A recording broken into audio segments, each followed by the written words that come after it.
इंदौर नगरी की शान रही माता अहिल्यावती। और माता अहिल्या कहते हैं कि जब माता अहिल्या किसी काम के लिए बैठती थी कि आज मुझे इस राज्य में विजय प्राप्त करना है या इस राज्य में मुझे जाना है, तो माता अहिल्या पहले शंकर जी से पूछती थी शिवलिंग की आराधना कर कर। और जिस भूमि पर माता अहिल्या बैठकर शंकर की आराधना करती थी, वो राजबाड़ा, वो भूमि आज भी है इंदौर नगर में। और कितनी न्यायप्रद थी माता अहिल्या, शिव की कितनी बड़ी उपासक थी कि खुद के पुत्र से एक गाय के बेटे सामने से निकल कर जा रहे थे और गाय का जो पुत्र था, बछड़ा था, वो चले गया, उसके रथ के नीचे आ गया, समाप्त हो गया।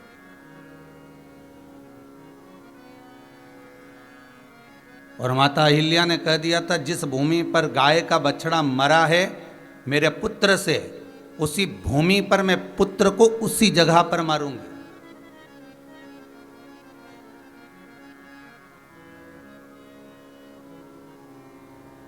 और उस गाय को लाकर खड़ा करो जिस गाय का बछड़ा मरा है। गाय को लाकर खड़ा करा गया। माता अहिल्या शिव जी के सामने आज खूब आंखों में अश्रु भरकर रो पड़ी, बिलख कर रोई है, क्योंकि आज पुत्र को समाप्त करने के लिए जा रहे।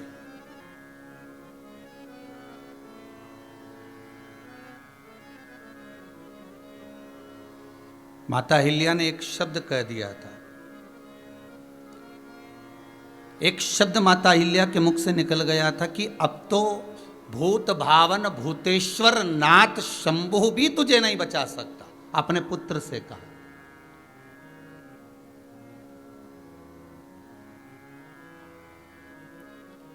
तो पुत्र ने कहा, मां तूने मुझे एक आराधना सिखाई थी, सुबह सुबह शंकर जी के मंदिर में एक लोटा पानी चढ़ा कर आना और उस जल को अपने ऊपर छींट कर आना। माँ तूने कहा था कि शंकर सब दुख दूर करता है, तू भी शिव की उपासक है, मैं भी शिव का उपासक हूँ। और आज पहली बार तेरे मुख से निकला है कि अब तो तुझे भूत भावन शंभु भी नहीं बचा सकता, तुझे मरना पड़ेगा उसी जगह पर जिस जगह पर तूने गाय के बछड़े को अपने रथ के नीचे लिया, उसी जगह पर तेरे प्राण।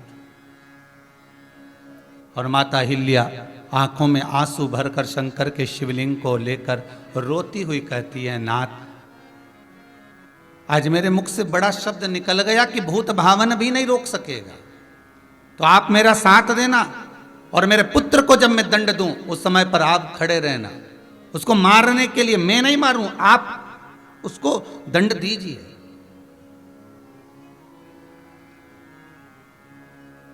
आज मां अहिल्या अपने पुत्र को पहले भेज दी और जहां पर गाय खड़ी थी, जहां उसके पुत्र का रथ के नीचे वध हो गया था, वहीं पर आज माता अहिल्या पहुंच गई। और तलवार लेकर माता अहिल्या जब टूट पड़ी तो कहते हैं खूंटे से गाय छूट गई और बीच में आके अड़ गई। इसलिए आज भी इंदौर में आड़ा बाजार है।